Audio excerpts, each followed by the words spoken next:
we need, but keep in mind, it may look slightly different on your side when you're trying to look back at, your notes or whatever's going on in class. So x1 is 15, x2 is 14, plus or minus.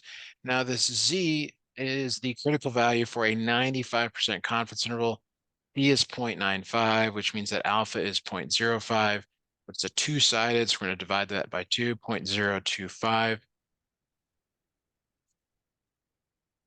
And we're going to need to look that value up. So that's where you're going to have some sort of a lookup table, or you're going to just know these values, but you got to be able to look up the confidence interval. This is 1.96. So 1.96 square root of 3 squared over 36.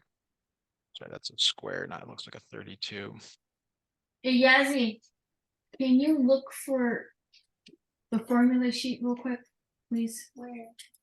Go into D2L and see if you can pull up the formula sheet. Hello? 4 squared over 40.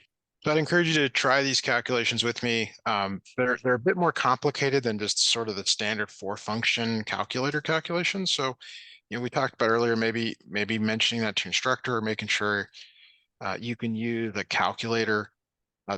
Another reason I bring that up is if you're allowed to use like a TI-83 or 84, there's a way to do this automatically where it does the calculation for you. Right now we're doing it by hand. So when you do the two calculations here, you end up getting minus 0.58 comma 2.58, and you can see that corresponds to the first confidence interval there. Any questions, thoughts on that? No, you're gonna send Right. me this, right? So I can go over Yep. it again. Okay. Yep, you should have gotten an email from every lesson we've done. If for some reason I don't send it, just let me know. If you don't You see it, have I'm happy to resend. You have it. Okay, so suppose that sigma 1 and sigma 2 are both unknown. So that's what's different about this compared to the previous one. It said that sigma 1 and sigma 2 are known. Those are the population standard deviations. But it's saying, hey, you know that the standard deviation is 3 and the standard deviation is 4. What distribution should you use? What are the degrees of freedom? So now you can see by the answer space, it's the T distribution. So you use T when sigma is unknown. That would be a big thing in your class here. And then the degrees of freedom, well, that's where there's more information that I need that is not here, because we need to know whether we can assume the variances are equal or not equal, which is a huge issue in this. It appears that's referring back to the previous problem. So the first way to do degrees of freedom is you take the n1 plus n2 and subtract 2. So in our case, that would be 40 plus the 36. Is that right? No. Okay, so I don't know where they're getting these numbers from. The other way to do it is to use this kind of like, there's this formula for degrees of freedom, which I will pull up now, and that may be what they want you to use here. It's like a weighted average. So again, that's where the having the formula here is very helpful. Degrees of freedom formula. Let's see if we get the 2 sample one. Yeah, it's pretty involved here. Yeah, so we'll grab this one. Again, your calculator can do some of these formulas for you if you're allowed to use a TI-83, 84. So here's the degrees of freedom formula. You can see it's quite complicated, but you're given S1 and S2, 3 and 4. You're given N1 and N2, which is 40 and 36. And so you're just applying those into this formula here. So it looks bad. It's not great. So this ends up being pretty complicated to put into a calculator, but you can certainly do this. So we've got, actually I've got these reversed. N1 is 36 and N2 is 40. So Okay, I found something. God, but this is more like a calculator thing, I think. Data analysis tools, what is this? P-values. We're not doing those, so that's not gonna work. Okay, I'm sorry, keep going. That's okay. I'm just putting the numbers into the formula here, and then I'll grab a calculator and try to calculate it. Most students just struggle putting this into the calculator. That's why it's saying we try to avoid doing these calculations if we can. I mean, I don't see why we can't use a calculator. You didn't say we couldn't. Sure. It's just this is kind of an extreme type of calculation for just a basic four function calculator. Add, subtract, multiply, divide. All right. Squared.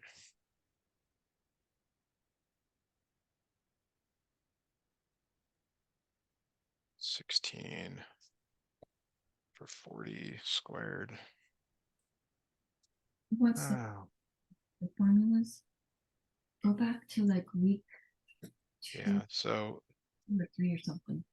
There should be the issue here again is like I don't know why these all are, to me they're all wrong, because in a two sample it's the typical one is you add them and subtract by 2, which puts you in the 70s. This other approximation also puts you in the 70s. Uh, so are both unknown, both unknown, both unknown.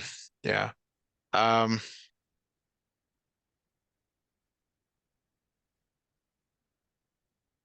yeah, I'm not sure what to suggest here. I'm going to suggest we go with 36 degrees, and then if you need to answer it later on, you can go with 30, 35. There's some issue there that I'm not seeing. okay. Okay, number three. Number three is to use it's to do basically the same confidence interval that we did as the first one. Okay. But they're saying use S instead of sigma. Okay. And the formula, it's a different formula again. And one of the things you can do here is, since you already know the answer to A, the T is going to be just a little bit wider than A. So without doing the calculation, it is most likely this one here, which is just a little bit wider than that. We can do the true calculation if you would like to confirm that. What would you like me to do? Would it take really long to do the calculation? Yeah, it's going to take a couple minutes here to do it. I'm happy to, I got to look at the formula again. It's very similar to this one. So two sample, If you want me to go back to it later. it's up to you. So the last one there is going to ask, uh, Formula. There's a formula sheet. Look at week two. There's constants on here. Because we had a formula sheet. I don't know what we do with it.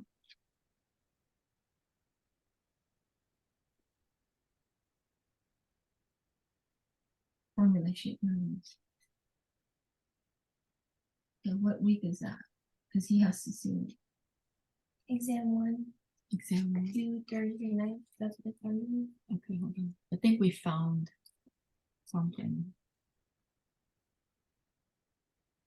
Are you still there? yes.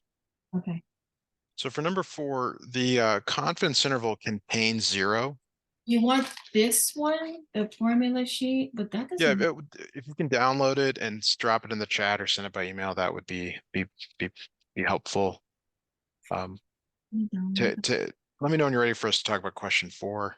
I'm sorry. Okay, I'm ready. All right. So the confidence interval, it's a big deal if it contains 0 or does not contain 0. And the answer is that it's going to contain 0. Okay. So since it contains 0, you cannot make there's no determination that you can make. The only way you could make this sort of determination is if the confidence interval were always positive or always negative. So if it were like over here, or if it were to the left of 0, then you could make that sort of determination.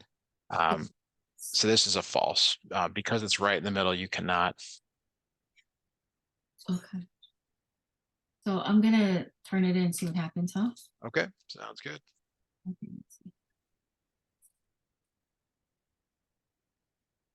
A 73, so I think we missed one. The 36-degree one we missed. So if you want to send over that formula sheet, I can take a look at it. Otherwise, I'm going to suggest you, like I said, you guess the 35 answer. But Okay, so I'll have Yasmin email that to. What's your email? let me put it in the chat here. You can also reply to the booking email if that's easier. I'm also going to have Reply to the booking email. What's it under though? Assisted living. Tutoring by math. Yeah, that one. Okay. All right, so I'm gonna click out of this guy. Oh, Okay, I sent it. okay, she sent it. All all right. right. Go ahead So and do take a you look want to here. move on to the next one, or do we still go with try to figure that one out? Let me look at the formula sheet and see if it's helpful or not. You can always send over as much as you want ahead of time if you would like. And See if there's any more formula sheets. there it is. I saw something else in there too.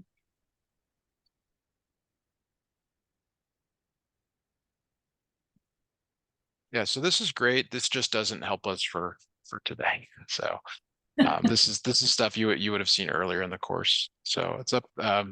Yeah, I mean, like I said, it's going to be, it's either this one I pointed at or it'll be this other one. Couldn't tell you. And I think you could email an instructor and say, hey, this is, unless you. I'm gonna go back and I'm gonna pick the 35 one. Okay. So And whenever you're ready, if you want to share your screen again, let we me can look at some new questions. pick 35 real quick and then be done with this one. And then I'll share my screen.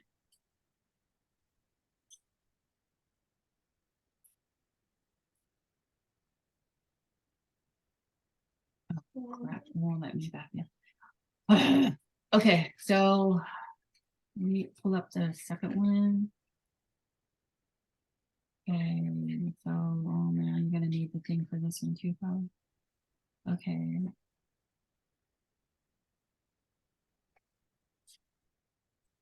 All right, and where are you? Let me find you. Share my screen. Okay. You see? I'm not currently seeing your screen. No. How about now? All right, now I'm seeing your screen. If you could slide left a little bit on that, I'm missing kind of the, Okay, hold on. whenever you're ready. I'm gonna move you over.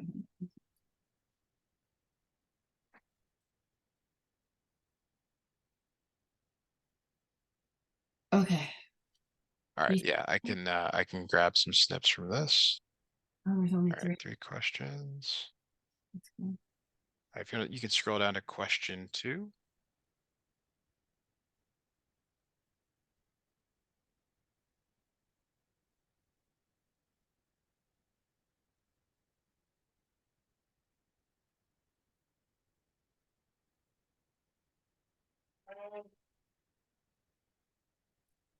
I have one more snip and then I'll share my screen.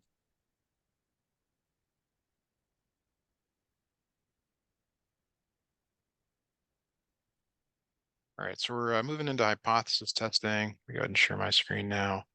The the important stuff in the course. So they're giving you some sort of a scenario, and right now your scenario is something to do with weather or something, storms. Doesn't really matter. What you're looking for is something in the wording in the problem that says either increases. That's this one here. Increases, decreases, something like that. And so if we look real closely, it says right here, does the information suggest that the storm is increasing, which means that it's either A or B. Okay. So this is called the claim. The claim is the thing that you're trying to prove. Now the null hypothesis has some sort of equality associated with it, which is that right there. Okay, because it's saying we think it's equal, but the claim is that maybe it went up. Okay. All right, and then you should have some notes from that in class here. Now, we want to extract some of the information from it. The mean is 17.3, our population standard deviation is 3.5, and we know that there are 36 samples that have been taken. That'll be really important for the next question. All right, any thoughts on that before we proceed? No, I'm good. Okay, now because this sigma is known, we're going to use a z. So z is x bar minus mu over sigma divided by the square root of n. X bar is 17.3. Your mu is the 16.4. That's this value here over 3.5 divided by the square root of 36. If you're calculating this on your own, just be careful that you use appropriate parentheses to get it the way you want. So 17.3 minus 16.4 divided by 3.5 over the square root of 36. So I got 1.55 as at one point, I guess 1.54. They rounded that. I guess it's 1.54. Okay. So if we go to question 2, you might be wondering, why is he even doing that? Question 2 here. So question 2 asks for what we just calculated. It asks for what's called the test statistic, which is either Z or T. Because it's a known standard deviation, use a Z test. That's just kind of a standard thing. So we're down to either answer B or C. The p-value is the area in the normal curve. So here is 1.54. We want all the area to the right of this. So this is where that thing you just sent me comes in handy a little bit. So I'll grab that, although it's kind of difficult to use, but let's see if we can figure this out here. Yeah, I'll grab that. So let me grab a snip of this.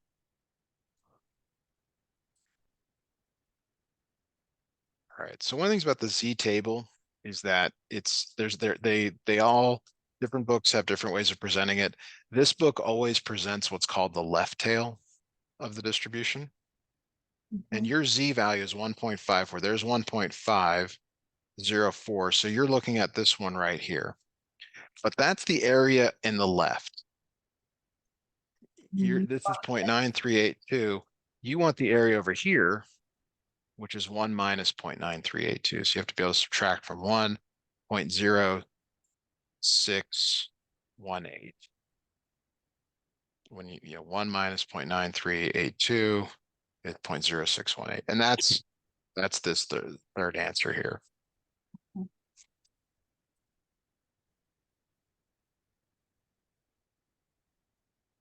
So Any on questions? on the first one, it's the first one, right? On the first, This right here? no, the first question. It was this one, right? Yeah. The claim? Yeah. Okay, I just want to make sure.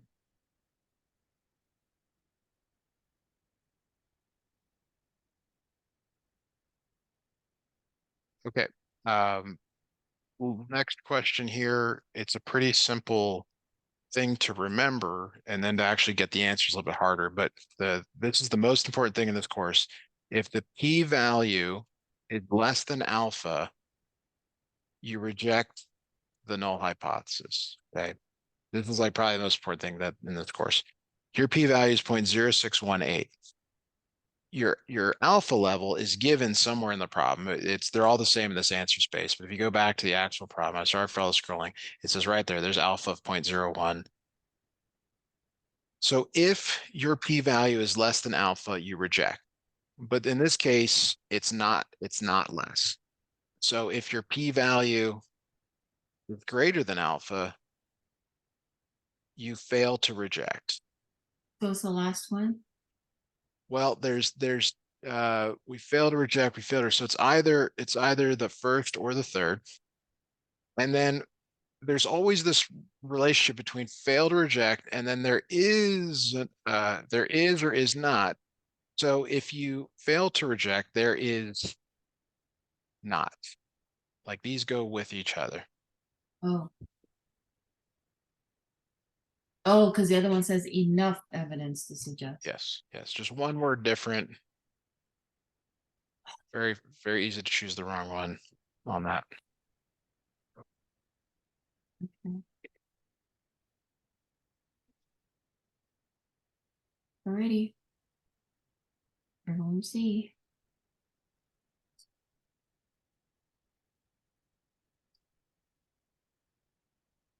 Got 100 on that one.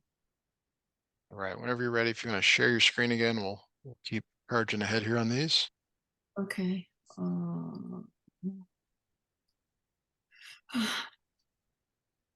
So stressed out. Okay, hold on.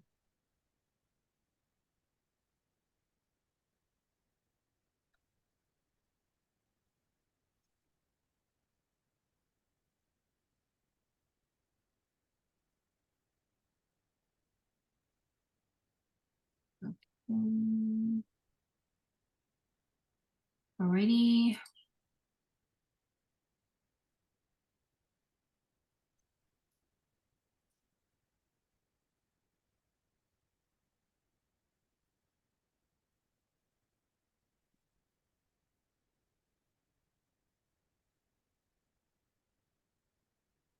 Got it? Can you see? We've got a little bit of a longer problem here. I need a couple snips here. Got the little preamble part. All right. Got that. All right, if you're gonna, actually, I think you got everything there for question 1. All right, you can scroll down to question 2, please. I guess that's the only answer, so that's kind of weird.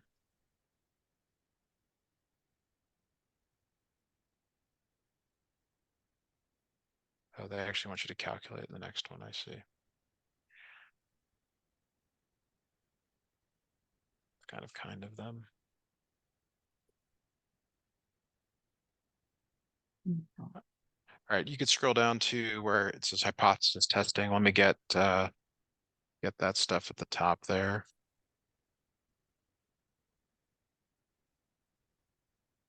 That's like the one we just did. Yes, very similar. All right, so you could scroll down to question 5 now. We can grab that. Grab a few there.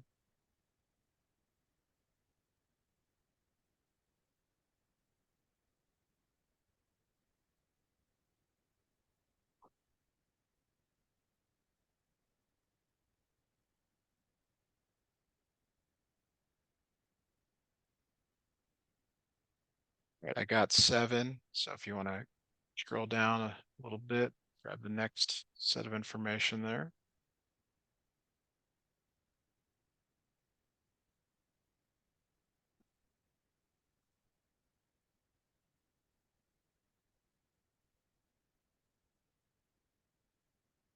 All right, question 9 I got. So if you want to scroll down for 10, thank you.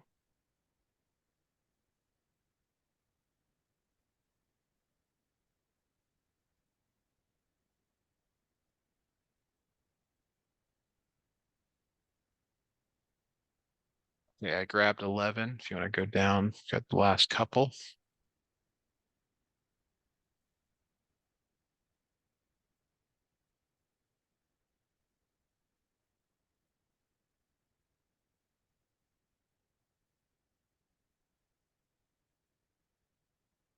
All right, I'm going to share my screen here. We'll start working on these. Shouldn't take too long to go through.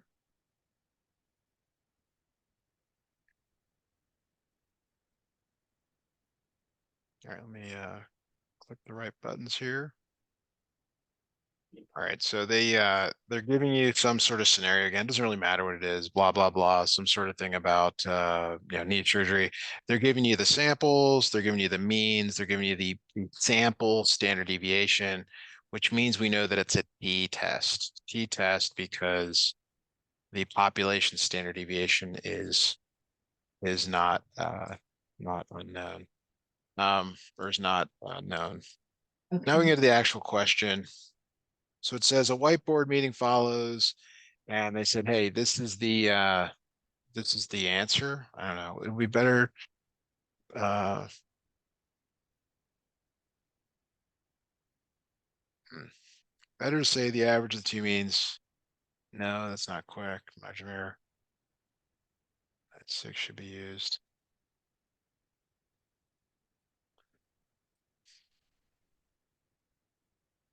Yeah, so the correct answer here is the last one. I mean, I didn't really know where they're going with this, but I kind of already said that. I said that a t distribution should be used instead of a normal distribution. Meaning, I guess you're supposed to know this isn't right. Maybe this isn't a note, but it says a normal distribution, that's Z. But we just said, hey, you should use T because sigma is unknown. You know S, not sigma. So that's Right. my best guess. Whenever I see that, I need to think T, right? Yes. Whenever you see S, think use the T distribution. Okay. All right. Now the next question is just to choose this one. This is the correct formula, I guess. Did I kind of give you that? Yeah. Now for question 3, there's kind of the standard language that you use to answer these questions. And again, like I don't know how other than to just tell you it. It's the second one here. It says we are 95% confident that the true population mean difference between them is this and this. So that's like the standard language that we are 95% confident. You would expect to see that in the way that you interpret this answer. So what's the Um, difference between that one and the last one? so it doesn't say that. It's really specific. They in this course they want you to say we are 95% confidence. Okay. It has to be these words in this order. Like that's the only thing they accept in this course. Okay. Yeah, yeah, that's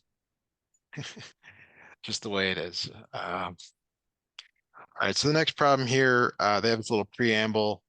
We're kind of looking for language that says Increase. bigger or smaller. And you see down here, it says lower. Lower is going to be a less than. So when we Okay. look at the answers, It's two go of ahead, them. see them on your screen. It's either the second or the third. The not equal to has to go in the alternative. So it must be the equal is the only one that can go in the null. These are considered the null, the first ones, and then the alternative. Okay. So if I see a not equal, then that can't be it, right? Not in the first one, yeah. Okay. It's typically paired like this. Equal goes with not equal to. You'll see an equal and a greater than, an equal and a less than in your null and alternative. Okay.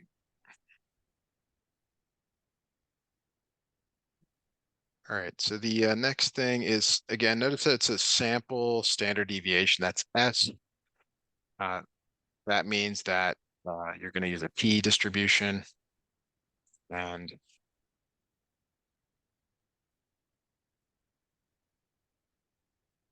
the next thing here that it says, which is the appropriate test statistic to use?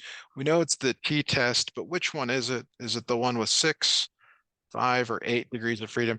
The degrees of freedom is the sample size minus 1. If you look real closely back at the words here, I know there's a lot of them.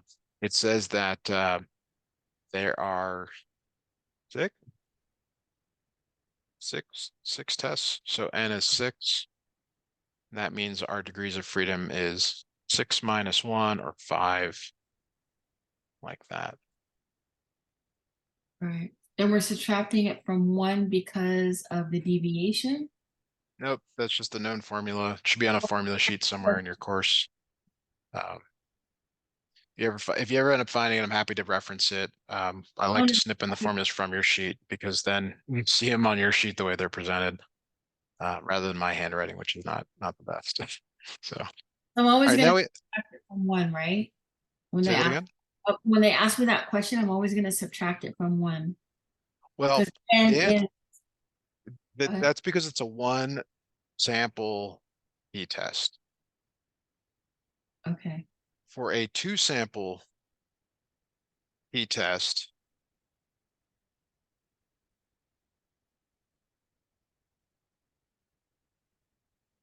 It's a different formula. Okay. I don't think, Okay. all right, So we don't have that. I mean, that's what that was the issue in that first quiz. It was like there's two samples, and it's like I don't know. So now the actual formula for calculating the t, which is question 6 here, it's x bar minus mu over s divided by the square root of n. So if you look back, your x bar is 4.4. Why is it doing that? All right, 4.40 minus the mu comes from this, so that's 4.8. Your S is the standard deviation, which was given here as 0.28 divided by the square root of 6.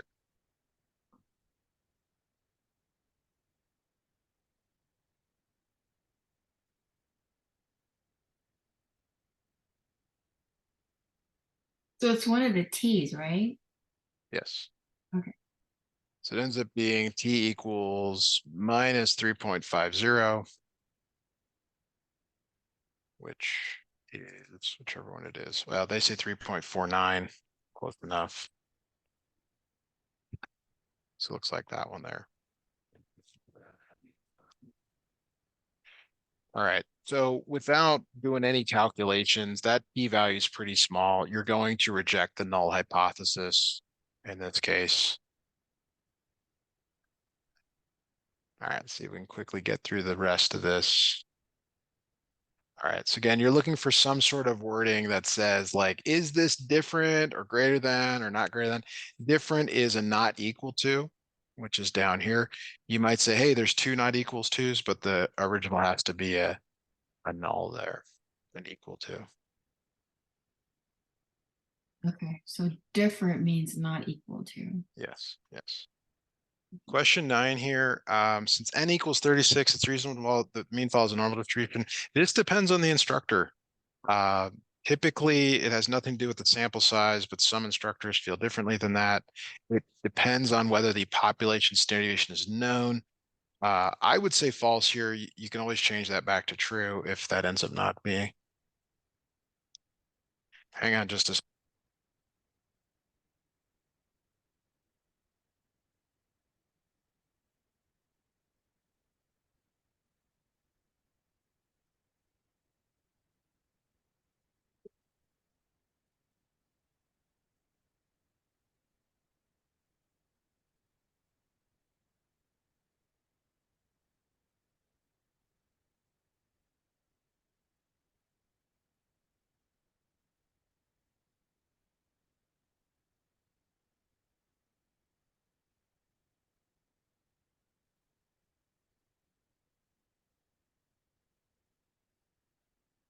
Mm.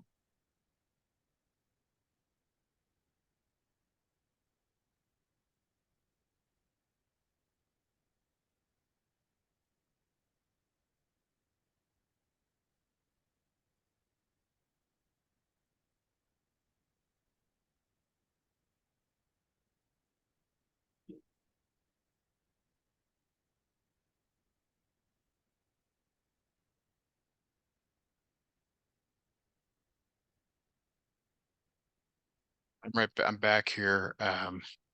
So the next thing here is to calculate the test statistic and find its p-value.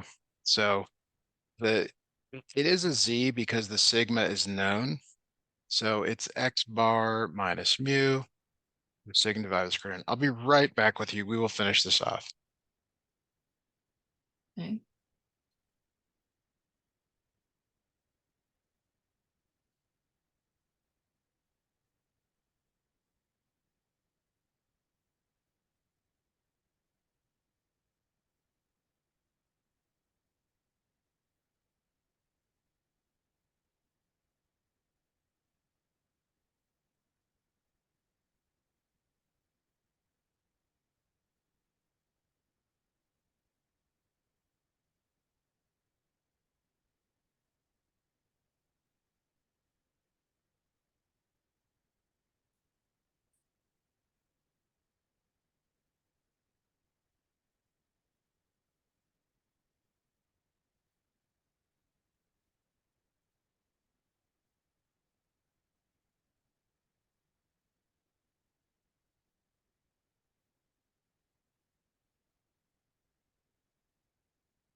All right, I'm back.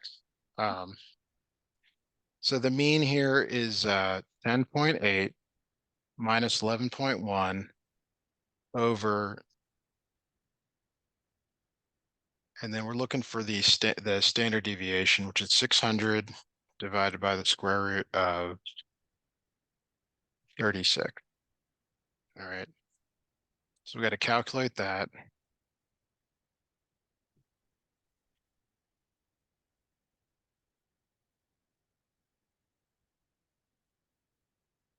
And it's pretty small. It's like minus 0.0003. And This is, so so That's- that's to determine the p-value. Okay. It's Yeah. minus 0.003.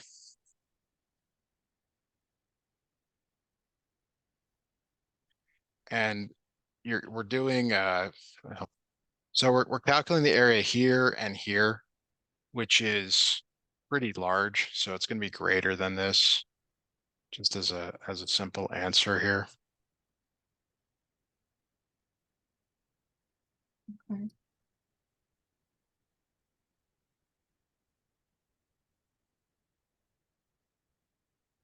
All right, so then the next question here says, what can we do here? Well, we can reject, or we can not reject. The p-value it's sufficiently large, so we cannot reject. We don't do anything there. And then, so the next questions here are just kind of like worksheet questions. If the p-value H0 is 5%, you can always reject at the 1% level. The answer is no, do not do that. For the other one though, you can.